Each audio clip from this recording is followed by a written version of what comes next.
আপনারা কম বেশি শুনে থাকবেন ৮৪ লক্ষ জন্মের পর আমরা এই দুর্লভ মানব জন্ম পাই। অর্থাৎ আমাদের এই মানব জন্মের আগে আমরা ৮৪ লক্ষ যোনি ভ্রমণ করার পর মানব জন্ম পেয়েছি। কিন্তু জানেন কি, আমরা এই ৮৪ লক্ষ জন্মে কোন কোন রূপে জন্মেছি এবং মৃত্যুবরণ করেছি? আসুন জেনে নেওয়া যাক ৮৪ লক্ষ জন্মের এই বৃত্তান্তটি। আপনারা নিশ্চয়ই অবগত আছেন যে ঈশ্বর সর্বপ্রথমে আমাদের সৃষ্টি করেন গাছপালা, তরুলতা বা বৃক্ষতে। এতে আমরা পৃথিবীতে শোভা দান করে থাকি। কিন্তু এভাবে আর কতকাল?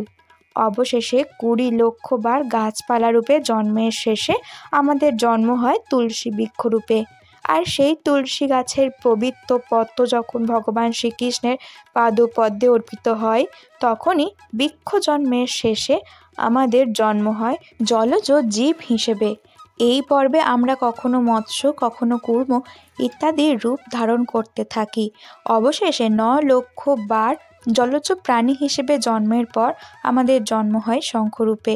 আর যেদিন সেই শঙ্খের জল অর্পিত হয় শ্রী গোবিন্দের চরণে, সেদিনই আমাদেরকে জন্ম নিতে হয় কীট পতঙ্গ রূপে। কখনো মাছি, কখনো মশা, শুঁয়োপোকা, কেঁচো ইত্যাদি রকমের কীট হয়ে বারবার জন্ম আর মৃত্যু হয় আমাদের। আর এভাবেই কেটে যায় আরও ১১ লক্ষ জন্ম। কীট জন্মের শেষে আমরা জন্ম নিই মৌমাছি রূপে। সেই রূপে আমরা মধু সংগ্রহ করে থাকি মৌচাকে, এবং যেদিন আমাদের সেই সংগৃহীত মধু একটি ছোট্ট বিন্দু রাধা মাধবের ভোগে অর্পণ করা হয়, সেদিনই আমাদের জন্ম হয় পক্ষীকুলে। ১০ লক্ষ বার পক্ষীকুলে জন্ম হয় আমাদের। অবশেষে জন্ম হয় ময়ূর রূপে। যে দিন সেই ময়ূরের পালক মোহন বংশীধারীর চূড়ামণিতে স্থান পায়, সেদিনই আমাদেরকে জন্ম নিতে হবে পশুকুলে। এভাবে খাদ্য ও খাদকের রূপে আমাদের জন্ম নিতে হবে ৩০ লক্ষ বার।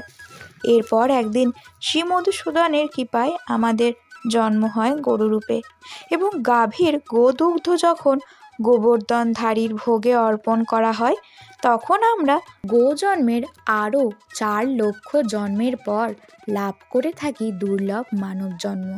তবে এখানে দুটি মত প্রচলিত রয়েছে। একটি মত বলছে এই ৪ লক্ষ জন্ম আমরা অবহেলিত মানব হিসেবে জন্ম নিয়ে থাকি। তবে অন্য মতে গোজন্মের পর ৪ লক্ষ বার বানর রূপে জন্মাতে হয় আমাদের।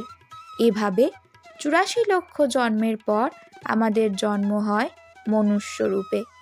তবে মানবকুলে জন্ম লাভ করার পরেও যদি আমরা আমাদের আত্মাকে মুক্তি না দিতে পারি, তাহলে আমাদেরকে আবারও এই ৮৪ লক্ষ রূপ পরিগ্রহ করতে হয়।